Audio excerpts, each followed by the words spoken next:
Beta Louise. Why, Judge, you know where she is. She took Uncle Elwood out to the sanitarium. Sit down, won't you? I know that. But why was I all at the club with a lot of hysteria? Couldn't even get what she was talking about. Carrying on something fierce. Mother, carrying on? What about? I don't know. She was hysterical. Well, that's funny. She took Uncle Elwood out to the sanitarium. All she had to do was put him in. Did you find it? I'll be with you in a minute. They found it. Who? Found what? What are you talking about? When Mother went out to the sanitarium, I went over to the real estate agency to start the house on the market. And what do you think I found there? I'm not a quiz kid. Well, I found a man there who was looking for an old house, just like this, cut up into buffet apartments. He's going through it right now. Now see here, Little May. This house doesn't belong to you. It belongs to your Uncle Elwood. But now that he's locked up, Mother controls the property, doesn't she? Well, where is your mother? Where is Beta Louise? Judge, she went out to Chumley's Rest to tell them about Harvey and put Uncle Elwood in. Then why did she call me at the club when I was in the middle of my golf game and scream at me to meet her here about something important? I don't know. I simply don't know. Do you have the deed to this house? Certainly. It's in my safe. Myrtle, I feel pretty bad about this thing blocking Elwood up. Mother and I will be able to take a long trip now, out to Pasadena. I always liked that boy. He could have done anything, been anything, made a place for himself in this community. And all he did was get a big rabbit. He had everything. Brains, personality, friends. Men liked him. Women liked him. I liked him. You mean to tell me that once Uncle Elwood was like other men? That women actually liked him? I mean, in that way? Oh, not since he started running around with that big rabbit. But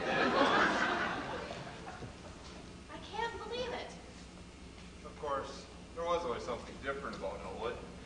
Well, I don't doubt that. Yes, he's always so calm about any sudden change in plans. I used to admire it. I should have been suspicious. Take your ordinary right man looking up and seeing a big white rabbit, he'd do something about it. But oh no, not Elwood. He took that calm too. And just look where it got him. You don't dream how far overboard he's gone on this rabbit. Oh yes, I do. He's had that rabbit in my office many a time. I'm old, but I don't miss much. What's that noise? The prospective buyer on the 3rd floor. Mother! Look, Judge! I never thought I'd see either of you again! She looks like she's going to faint. Hey, girl. Oh, please, not so fast. These are in. Let me sit down. Only give me a place where I can sit down. There you are, girl. Easy. Ah! The gas bill. Oh, my. Get her some tea. You want some tea, Beta? I'll get you some tea, Mother. Get her coat off, Judge. Let Myrtle get your coat off, Beta. Get her coat off, Myrtle. Leave me alone. Just let me sit here and catch my breath. Let her catch her breath, Judge. Then let me go upstairs to my own bed where I can let go. What happened, Mother? Oh, my, why should you sue them? They put me in and let Elwood out. Mother, just look at my hair. What, why? What did you do? What did you say? You must have done something. I didn't do one thing. I simply told them about Elwood and Harvey. Then how could it happen to you? I just don't understand. Well, I went along the path down to the cab to get Elwood's things. And as I was walking along, this awful man stepped out. He was a white slaver. I know he was. He had on one of those white suits. That's how they advertise. Oh, man? What did he do, Mother? What did he do? He took me in there, and he... Go on, Beta Louise. Go on, girl. Poor Mother. Was he a young man? Myrtle, you better leave the room. No, I should say not. Go on, Mother. Go on, Beta Louise. Well, he took me in there, and then he tore my clothes off. Did you hear that, Judge? My God, I'll sue them for this. And then he sat me down in a tub of water. Oh, for heaven's sake! I always thought that what you were showed on your face. Don't you believe it, Judge? Don't you believe it, Myrtle? That man took hold of me like I was a woman of the streets. But I fought. I always said that if a man jumped out at me, I'd fight. Haven't I always said that, Myrtle? She's always said that, Judge. At least that's what Mother always told me to do. And then that man hustled me into that sanitarium, and he began to treat me like I was a what? A crazy woman. Why, he did that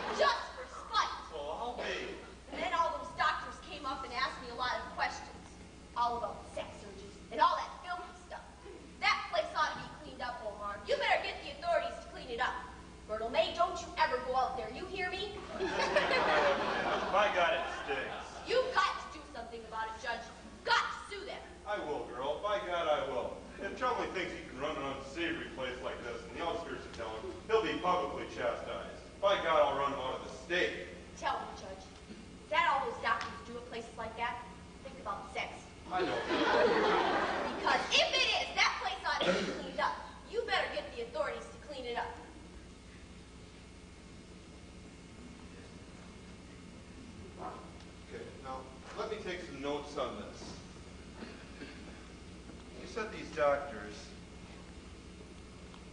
Dr. Chumley and what was the other doctor's name? Sanderson. But don't you believe anything he tells you. He's a liar. Close set eyes. They're always liars. Besides, I told him something in the strictest confidence, and he blacked it. What did you tell him, Mother? Oh, let's just forget about it. I don't want to talk about it. You can't trust anybody. Anything you told us, Dr. Sanderson, you can tell us, Angela.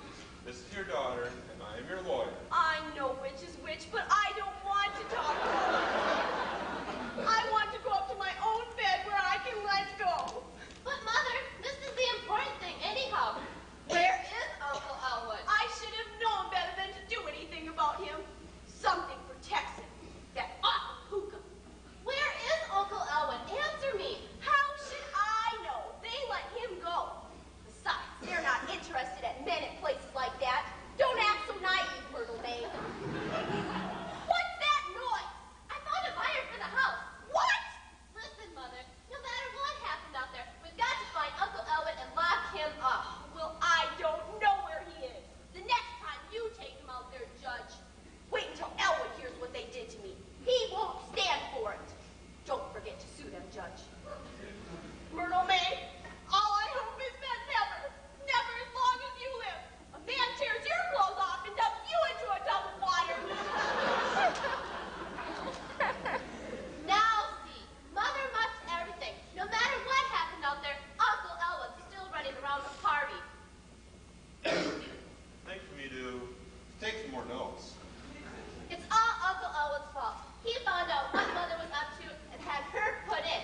Then he ran. Oh, no, don't talk like that. Your uncle's always thought the world and all of your mother. Ever since he was a little boy, he always wanted to share everything he had with her.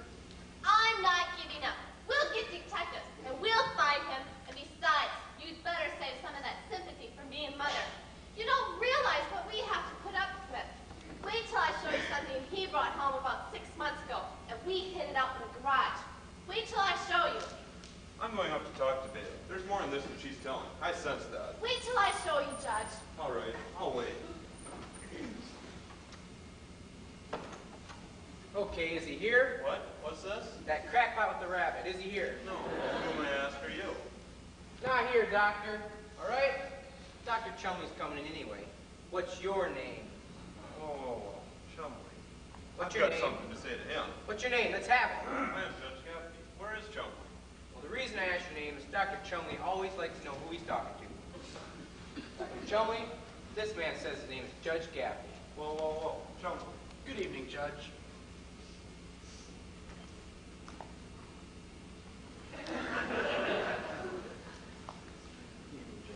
Let's not waste time. Has he been here? Who? Elwood? No. Let's see here. Sure he ain't been here? He's hiding now. It'll be an awful job to smoke him out. It'll be more difficult, but I'll do it. They're sly, they're cunning, but I get them. I always get them. Wilson, have you got the list of places we've been? Right here, Doctor. Read it. We've been to 17 bars.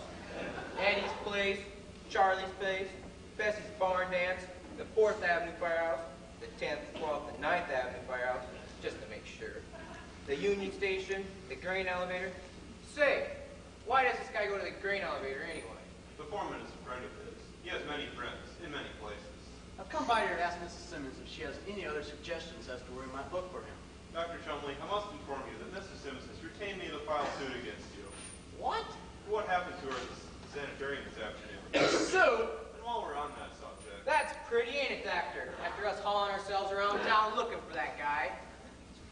What happened this afternoon was an unfortunate mistake. I've discharged my assistant who made it, and I'm prepared to take charge of this man's case personally. It interests me. It interests me. And my interest in the case cannot be bought for any amount of money. You can ask any of them. but this business this afternoon, Doctor. Water under the dam. This is the I see the thing. I see it that we have to get this man and bring him up to the sanitarium where he belongs. That's right, Judge. That's just what I think. May I introduce Miss Myrtle May Simmons, Mr. Dow's niece, Mrs. Simmons' daughter. How do you do, Dr. Chumley? How do you do, Miss Simmons? Hello, Myrtle. Oh, Now then, let me talk to Mrs. Simmons. Mother won't come down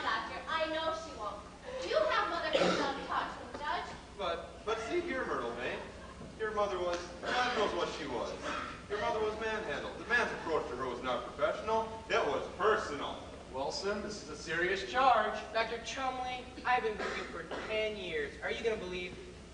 What's your name again? I'm Judge Gaffney. Judge Thanks. Omar Gaffney.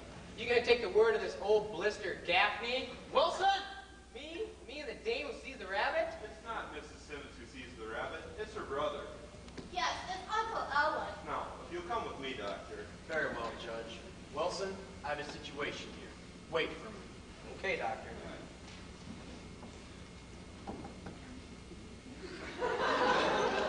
So your name's Myrtle May. What? Oh, yes. Well, if we catch your uncle, you're liable to be coming down the sanitarium on visiting days. Oh, I don't know, really. Well, if you do, I'll be there. Well? Oh. And if you don't see me right away, well, stick around because I'll show up. Well? Oh. You heard Dr. Chumley tell me to wait, didn't you? Yes. Well, while I'm waiting, I sure could use a sandwich and a cup of coffee. Certainly, if you'll precede me into the kitchen. Yes, sir. You're all right, Myrtle. What? Dr. Chumley knows it right away. He don't miss a trick. Tell you something else, Myrtle. What? You not only got a nice build, but kid, you got something else too. What? You got the screwiest uncle that ever stuck his face. Oh!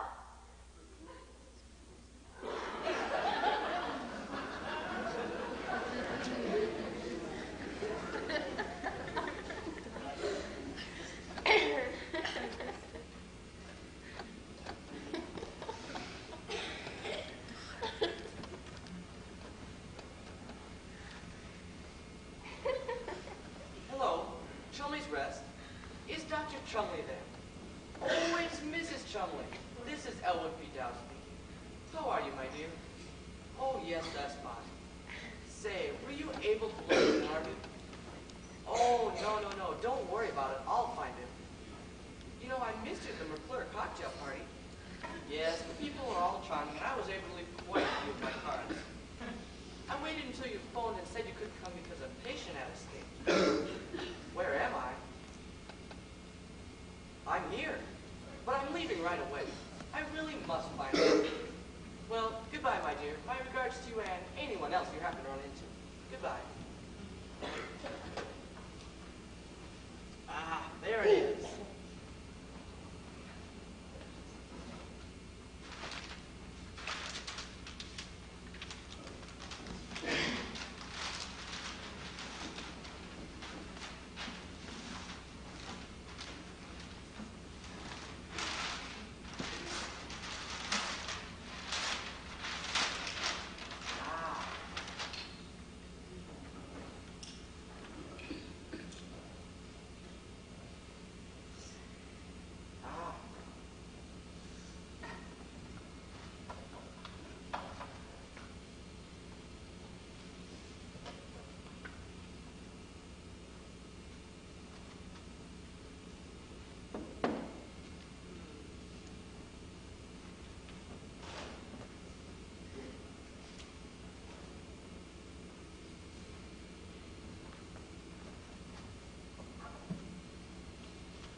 said something of the sort. Well, you brought this up. You might as well learn something from it. I took a course in art this last winter, and I learned the difference between a photograph and a painting is simply this. A photograph shows only the reality, but a painting shows not only the reality, but the dream that goes behind it.